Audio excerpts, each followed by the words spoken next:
नमस्कार मैत्रिणींनो, पूनम किचनमध्ये आपलं खूप खूप स्वागत आहे. आणि आज आपण बघणार आहोत हिवाळ्यातली पौष्टिक अशी बाजरीची खिचडी. खूप छान आणि टेस्टी लागते ही. त्याच्यावरती गरमागरम तूप आणि थंडीत खायची हिची मजाच एकदम वेगळी असते. त्यासाठी आज आपल्याला लागणारं साहित्य असं आहे. छान मी 1 वाटी बाजरी घेतली. थोडी 10-15 मिनिटं तिला पाण्यामध्ये भिजत ठेवून आणि बांधून ठेवली 10 मिनिटासाठी. आणि 5 मिनिटं पाण्यात टाकायची, 5 मिनिटं बांधून ठेवायची आणि मिक्सरमधून काढून तिचा असा थोडा समोर-समोरून येईपर्यंत असा कोंडा काढून घ्यायचा आहे. व्हिडिओमध्ये दाखवल्याप्रमाणे. बघा मी कसा कोंडा काढताना दाखवलाय. तसा कोंडा काढून घ्यायचा आणि थोडे हिरवे मटार, त्यानंतर शेंगदाणे, अ, हरभऱ्याची डाळ, थोडंसं खोबरं आणि वालाचे दाणे होते ते पण टाकले मी त्यामध्ये. 1 वाटी तांदूळ, आलं लसणाची पेस्ट टाकायची आपल्याला करून. एवढं आपलं साहित्य आपण रेडी ठेवायचं आहे. आणि थोडा आलं लसणाचा गोळा आणि त्याच्यासोबत कांदा खोबऱ्याचा पण गोळा आपल्याला त्यामध्ये घालायचा आहे. तो मी केलेला होता त्यामुळे नाही दाखवला.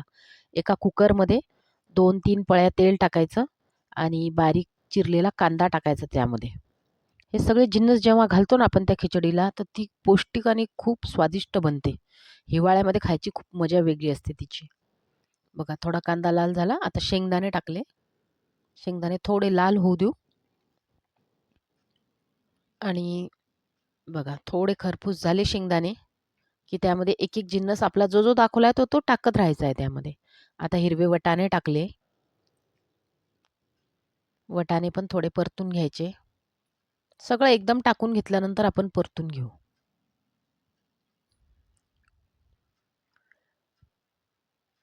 बघा, एक बटाटा कापला होता मी मोठा-मोठा. तो बटाटा पण आपण त्यामध्ये टाकू. बघा.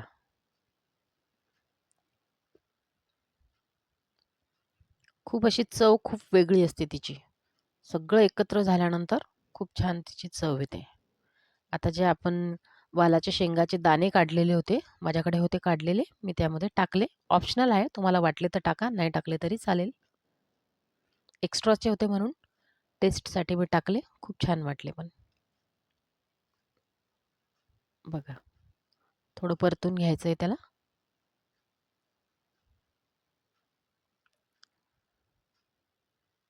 त्यानंतर खोबऱ्याचे काप टाकले मी. त्यानंतर डाळ, तांदूळ आपण जी सांगितली होती, थोडी तुरीची डाळ, अर्धी वाटी तुरीची डाळ, अर्धी वाटी लाही कमी हरभऱ्याची डाळ, 1 वाटी तांदूळ, हे सगळं धुवून घ्यायचंय आणि सगळं त्याच्यामध्ये टाकायचंय. बघा, धुवून घेतलंय सगळं आणि मग त्यामध्ये ओतलंय सगळं.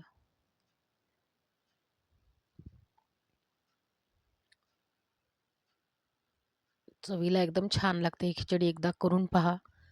तुम्ही कुठून हा व्हिडिओ बघताय ते पण मला सांगा आणि एकदा करून बघा.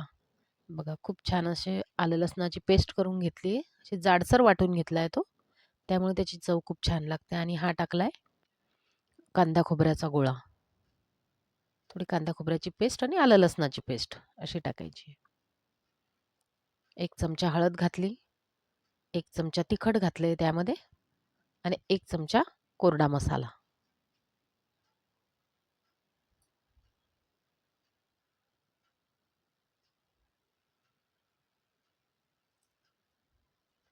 बघा आणि छान हलवून घ्यायचंय आता.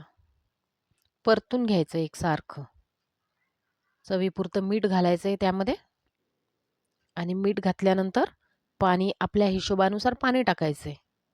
आपल्याला किती पाहिजे त्या पद्धतीने आपण जसं फोडणीची खिचडी बनवतो त्याप्रकारे त्याच्यामध्ये पाणी टाकायचंय आणि छान मंद आचेवरती तिला बिना झाकण लावताच तिला शिजू द्यायची आणि 2-3 उकळ्या आल्यानंतर मग झाकण लावायचंय आणि 4-5 शिट्ट्या काढून घ्यायच्या आहे आणि मऊ चटक अशी खिचडी आपली तयार होती. इतकी स्वादिष्ट बनली खिचडी की काय सांगू तुम्हाला. खूप सुंदर एकदम. तुम्ही करून बघा. केल्याशिवाय तुम्हाला कळणार नाही. बाजरी घालायची आहे. सगळे जिन्नस घातल्यानंतर शेवटून बाजरी घालायची, परतायचंय, मीठ घालून पाणी घालायचंय. बघा किती सुंदर वाटतंय. आणि त्याच्यावरती सकाळी-सकाळी खायची आहे. मस्त जेवणामध्ये, नाश्त्यातही खाल्ली तरी छान लागते. आणि छान तूप, भरपूर प्रमाणात तूप घातलं ना, त्याची मजाच खूप वेगळी असते.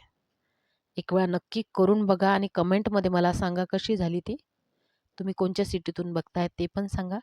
अशाच नवीन नवीन व्हिडिओसाठी, रेसिपीजसाठी मला लाईक आणि फॉलो करा आणि कमेंटमध्ये कळवा की तुम्हाला कसं वाटते ते. बघा, आपली खिचडी तयार. छान वरून तूप घालायचं आहे त्याच्यावरती भरपूर असं. बघा आणि मला सांगा कशी झाली आहे ते. खूप सुंदर वाटते.